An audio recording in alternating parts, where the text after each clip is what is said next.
My name is Leah Palmer, and I'm a graduate student at WUDPAC, the Winterthur University of Delaware program in art conservation. Since graduating college, I've been pursuing a career in art conservation by working for the National Park Service, the Field Museum, and Yale University. In these labs, I've done things like mended Abraham Lincoln's assassination garments, re-rolled and treated 200 woven mats from the Pacific, and analyzed artworks from an ancient Babylonian palace, all of which falls under the umbrella of art conservation, a career that uses scientific knowledge and historical context to ethically care for material culture. In May of 2024, I completed my first year at WUDPAC, and today I'm going to walk you through a week in my life as a first-year conservation student, and hopefully answer some questions you have about what conservation entails and how one becomes a conservator. Every morning, my cohort and I arrive to our campus, the Winterthur Museum grounds, around 8:45 to prepare for our 9 a.m. lecture, which takes place in Winterthur's research building. Each WUDPAC cohort is comprised of 10 students, all from a variety of educational backgrounds. Some majored in the sciences, like chemistry or biology, and others were focused on the humanities, studying studio art or art history. The 10 of us spend the majority of our day in the first-year student classroom. Here we have 3 hours of lecture and workshops every morning and afternoon. This morning is the start of Library and Archives block, taught by Library Materials Conservator Melissa Tadone. This block is one of 9 month-long sessions where we take an intense deep dive into the materiality, historical context, and treatment of a specific class of objects. During this morning's lecture, we learned about the history of Western book structures, from the scroll to the modern paperback. One of the big projects that runs throughout Library Block is our case binding project, where we dismantle and then reconstruct a hardback book into a form where the pages of the book are bundled together in signatures, sewn together, then adhered into a hard cloth-bound cover using end papers. On this first day, our instructor Melissa demonstrated how to take apart the book, and we selected our book cloth that would cover our rebinding. We also cut end papers that will be sewn into our text block and glued into the cover. The morning lecture runs from 9 a.m. to 12 p.m., at which point we take lunch. One of the great things about being in a cohort is that many of us, not me, are great cooks, so today we had a picnic and everyone brought something to share. In the afternoon, after about 2 hours of lecture, we moved to our benches to hone our skills in polarized light microscopy. Polarized light microscopy, or PLM, is a core skill in the conservator's wheelhouse. With PLM, we are able to identify natural fibers, such as those found in paper or textiles, and this material identification is so useful in helping conservators make informed treatment decisions that keep all of the materials in an artwork safe. After leaving school, I headed to the neighboring town to play some spike ball with friends in the area. While moving across multiple states while working in various conservation labs, spikeball was one of the ways that I found consistent community in the various towns I lived in. During grad school, I did try to keep up the tradition, but time constraints often kept me closer to home. Tuesday mornings, the first years have our chemistry class, Properties and Structures of Art Materials. In this class, we review the scientific concepts we covered in our prerequisite chemistry coursework, with topics ranging from general through organic chemistry. This class is focused on applying material chemistry concepts to the care and preservation of art objects. Today, we're learning about the degradation effects of iron gall ink on paper. The aging of iron gall ink leads to the embrittlement of paper, which is highly detrimental to the usefulness of books. We also learned how to identify the presence of iron gall ink using bathophenanthroline indicator strips. We moved outside for lunch, picking a spot at Icewell Terrace, one of the many gorgeous locations in the Winterthur Gardens. One of the really magical things about being a student at WUDPAC is the fact that we have full access to the surrounding gardens, and after a long morning in the student lab, we really did need an hour or so out in the sunlight in the verdant gardens. In the afternoon, after a brief lecture, we participated in the storied tradition of paper marbling, creating papers that we will be incorporating into our case binding project.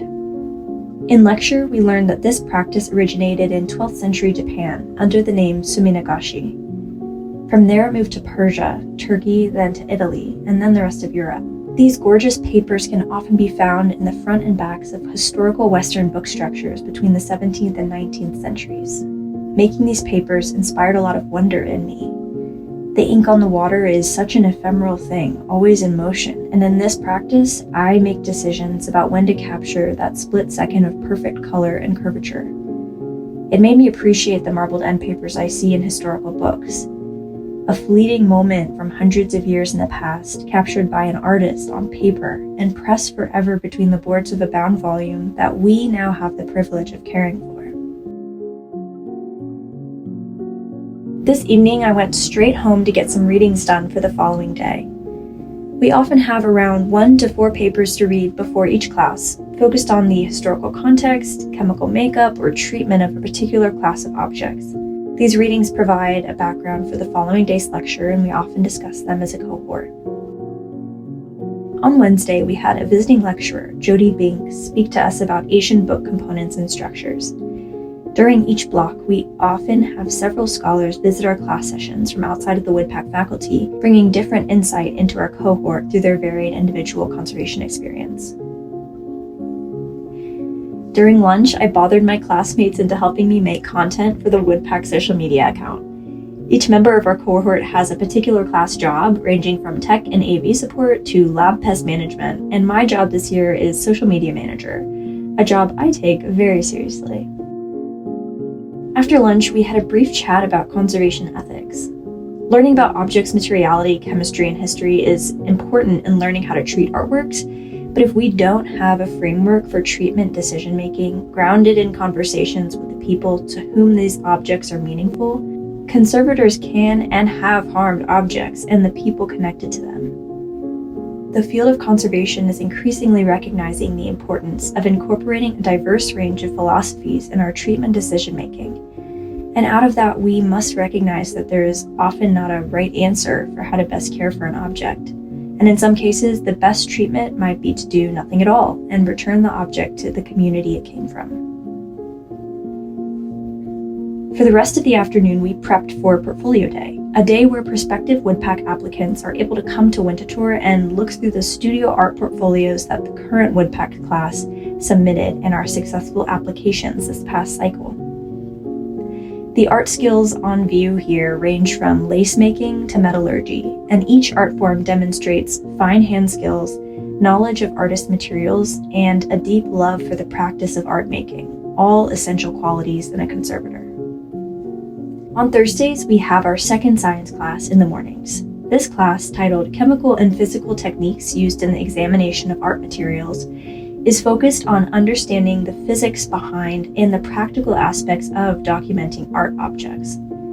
This class session, we started by focusing on outdoor photography of in-situ artworks, like this frieze in the Winterthur Gardens.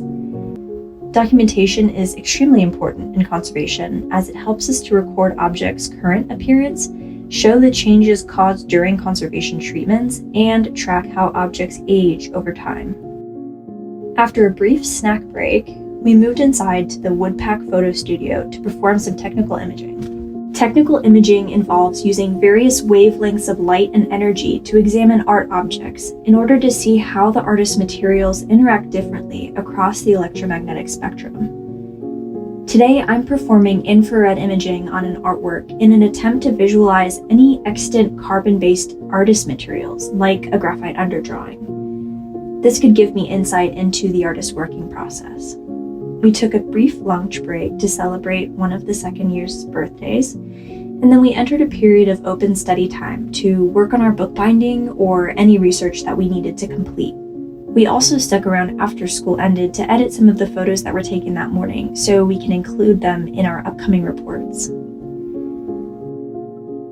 Library block kept us quite busy, so many of us stuck around the lab to keep working.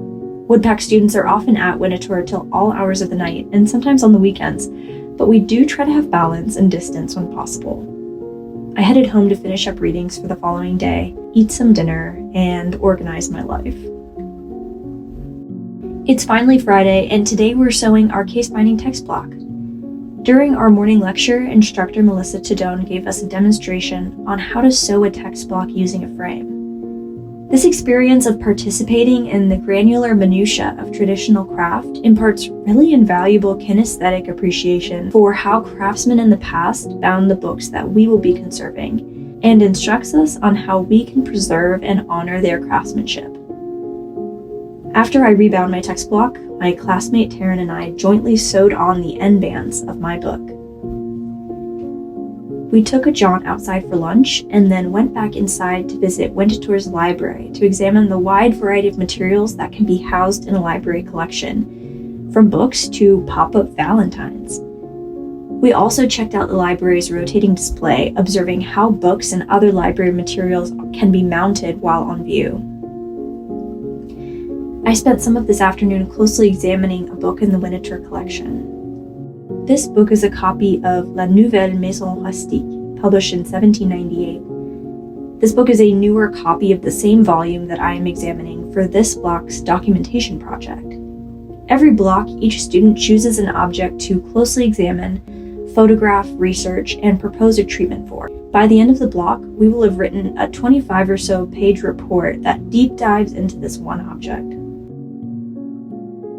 In celebration of finishing out the week, our cohort will sometimes gather and hang, and this time we went to my classmate Daisy's house for a bonfire and a movie.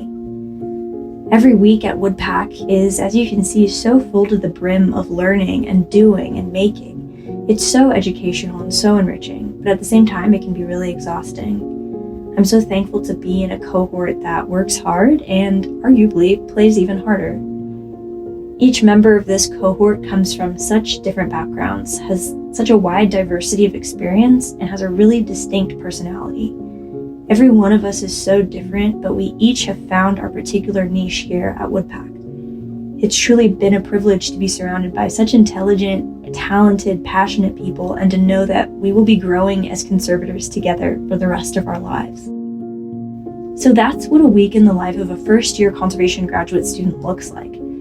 From beginning to end, we are immersed in science, art history, studio art, all training us to think about artworks as objects with an intricate chemical makeup and a rich contextual history involving communities of origin and present-day audiences. I love this field because it allows me to connect with artists and makers across time and across space through the objects they created, kept, and loved. And it gives me an opportunity to make the world around me more whole, more connected, and more beautiful.